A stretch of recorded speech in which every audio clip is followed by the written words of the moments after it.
오늘 함께 나눌 하나님의 말씀은 요한복음 8장 12절 말씀입니다. 예수께서 또 말씀하여 이르시되 나는 세상의 빛이니 나를 따르는 자는 어둠에 다니지 아니하고 생명의 빛을 얻으리라. 요한복음 7장에서 예수님은 초막절에 유대 땅으로 올라가십니다. 그리고 말씀을 선포하기 시작했지요. 그러자 수많은 군중들의 마음이 다시금 예수님께로 향하게 됩니다. 그러자 서기관과 바리새인들이 위기의식을 느낀 것 같아요. 예수님을 함정에 빠뜨릴 생각으로 가늠하다 현장에서 붙잡힌 여인 하나를 예수님 앞으로 끌고 옵니다. 그리고 그들이 예수님께 이렇게 물어요. 이 여인을 살릴까요? 죽일까요? 살리라고 말하면 모세 율법에 어긋나게 됩니다. 그러면 종교재판에 고발할 빌미가 되겠지요. 만약 죽이라고 말하면 그동안 외쳐오신 사랑의 메시지와 부딪히게 됩니다. 동시에 살인교사죄로 로마 법정에 고발할 수 있습니다.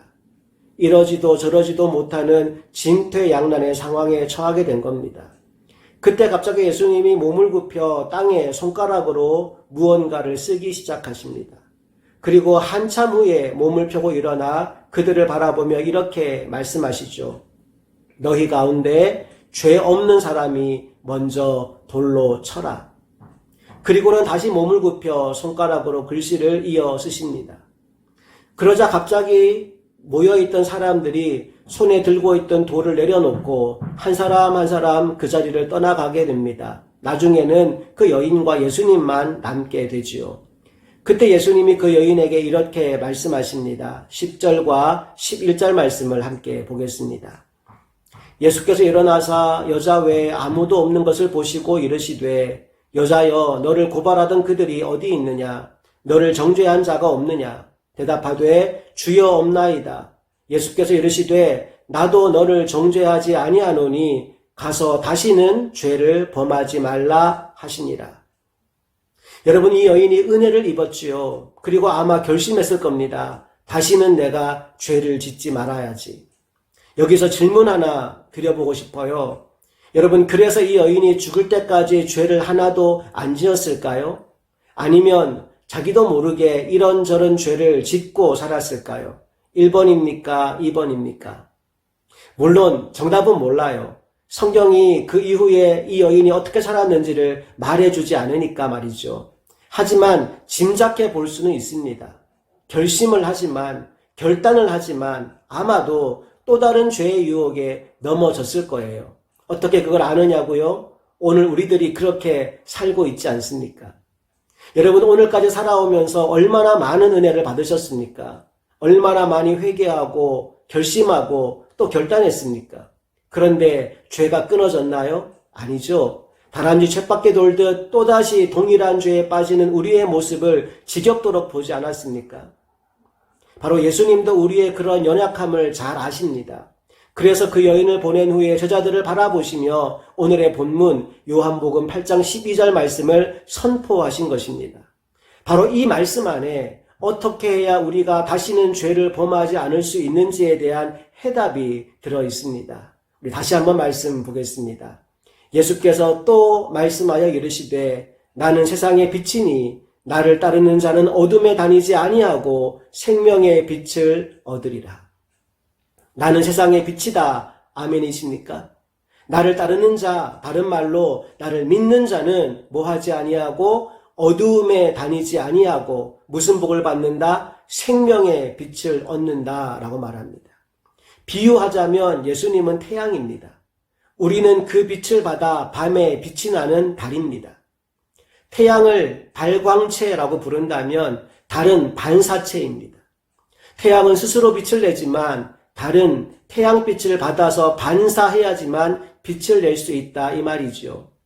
달의 모양이 초승달, 반달, 보름달로 변하는 건 달이 변하는 게 아니라 지구에 가려서 태양빛을 받는 면적이 달라지기 때문입니다. 언제 달이 가장 빛날까요? 태양 가까이 있을 때겠죠. 아무런 방해 없이 태양 곁에 있을 때 달은 가장 빛나게 되어 있습니다. 오늘 우리들도 마찬가지입니다. 나는 세상의 빛이니 나를 따르는 자는 어둠에 다니지 아니하고 생명의 빛을 얻으리라.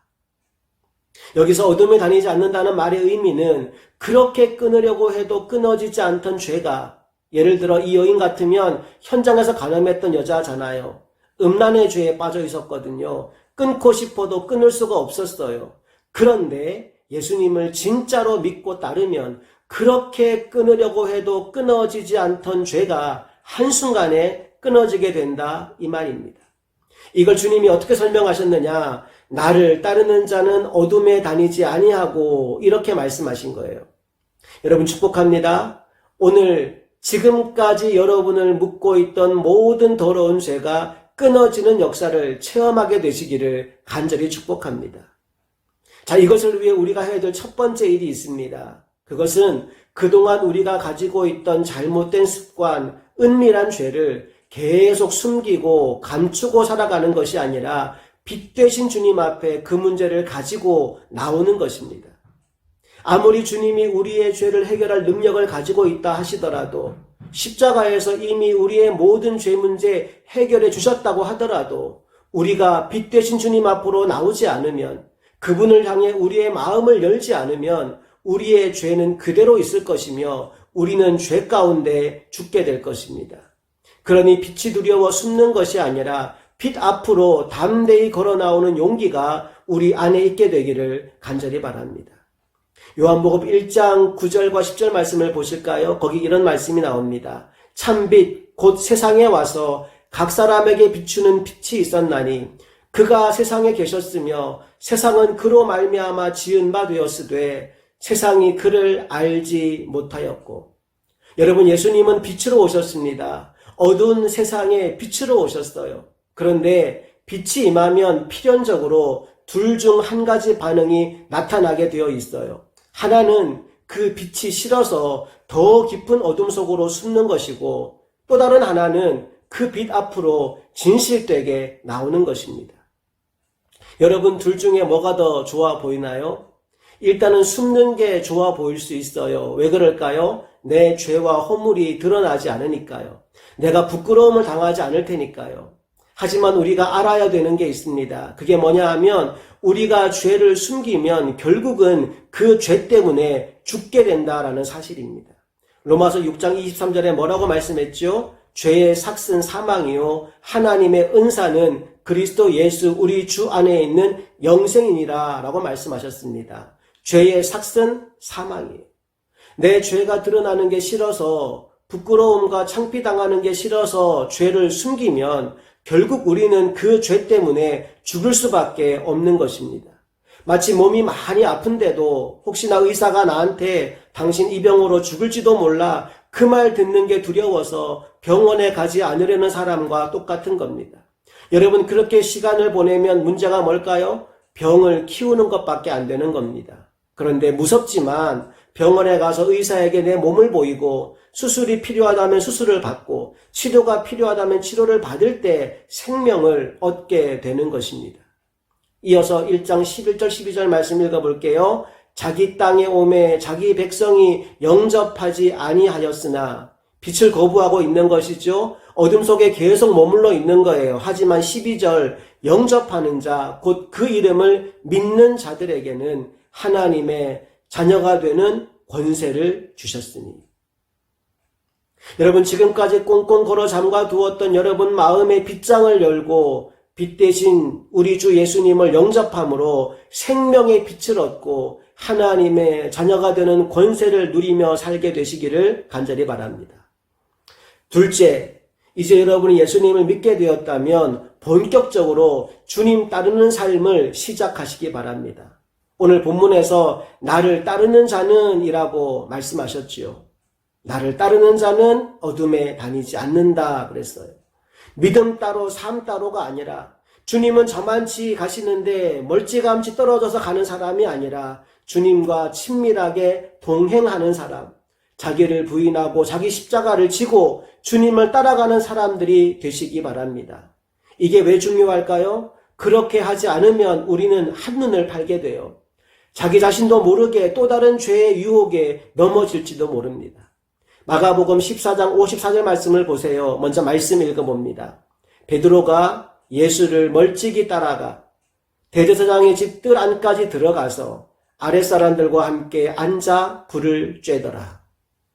베드로가 지금 누구를 따라가고 있어요? 예수님을 따라가고 있습니다. 그런데 그의 자세, 그의 태도를 어떻게 표현했지요? 멀찍이 따라갔다라고 나와 있어요. 여러분, 그 결과가 뭔지 아십니까? 베드로가 예수님을 3번이나 모른다고 부인하게 됩니다. 따라가는 것도 중요하지만 그냥 따라만 가는 것이 아니라 눈 크게 뜨고 정신 바짝 차리고 주님 뒤에 바짝 붙어 따라가는 인생들 되시기를 간절히 바랍니다. 마지막 3번째, 생명의 빛을 내가 먼저 얻고 그 빛을 비추는 삶을 살아가게 되기를 간절히 바랍니다. 예수님은 빛이시기 때문에 그분을 따라가면 자연스럽게 내게서도 빛이 나게 되어 있습니다. 40일간 시내산에서 하나님을 만나고 온 모세를 한번 떠올려 보세요. 그의 얼굴에서 빛이 났다고 하지 않았습니까? 마찬가지로 빛 되신 주님을 따라가면 우리에게서도 빛이 나게 되어 있습니다. 에베소서 5장 8절은 이렇게 말해요. 너희가 전에는 어둠이더니 이제는 주 안에서 빛이라. 빛의 자녀들처럼 행하라. 빛이 되었으면 빛의 자녀답게 살아야 한다는 겁니다. 그래서 마태복음 5장 16절의 말씀처럼 하나님 아버지께 영광 돌리는 인생이 되어야 하는 것이죠. 마태복음 5장 16절 읽어볼게요. 이같이 너희 빛이 사람 앞에 비치게 하여 그들로 너희 착한 행실을 보고 하늘에 계신 너희 아버지께 영광을 돌리게 하라. 여러분, 예수님은 이것을 위해 이 땅에 오셨습니다. 허물과 죄로 죽었던 우리들을, 사망의 그늘에 주저앉아 있던 우리들을 다시 살려서 빛의 자녀가 되고 빛을 비추는 인생을 살게 하시려고 이 땅에 오셨고 우리를 만나 주셨습니다. 나는 저와 여러분의 남은 인생이 그런 멋진 인생 될 수 있기를 간절히 바랍니다. 우리 그런 의미에서 오늘 말씀을 정리하며 함께 외쳐봅시다. 첫째, 나는 더 이상 어둠 가운데 있지 않고 빛 되신 주님 앞에 있는 모습 그대로 나아가겠습니다. 다 같이 해볼까요? 나는 더 이상 어둠 가운데 있지 않고 빛 되신 주님 앞에 있는 모습 그대로 나아가겠습니다. 아멘. 둘째, 이제 나는 더 이상 머뭇거리지 않고 주님 뒤를 바짝 따라가겠습니다. 시작. 이제 나는 더 이상 머뭇거리지 않고 주님 뒤를 바짝 따라가겠습니다. 마지막 셋째, 이를 통해 내가 먼저 생명의 빛을 얻고 어두운 세상 가운데 그 빛을 비추는 삶을 살아가겠습니다. 시작. 내가 먼저 생명의 빛을 얻고 어두운 세상 가운데 그 빛을 비추는 삶을 살아가겠습니다. 아멘. 함께 기도하겠습니다.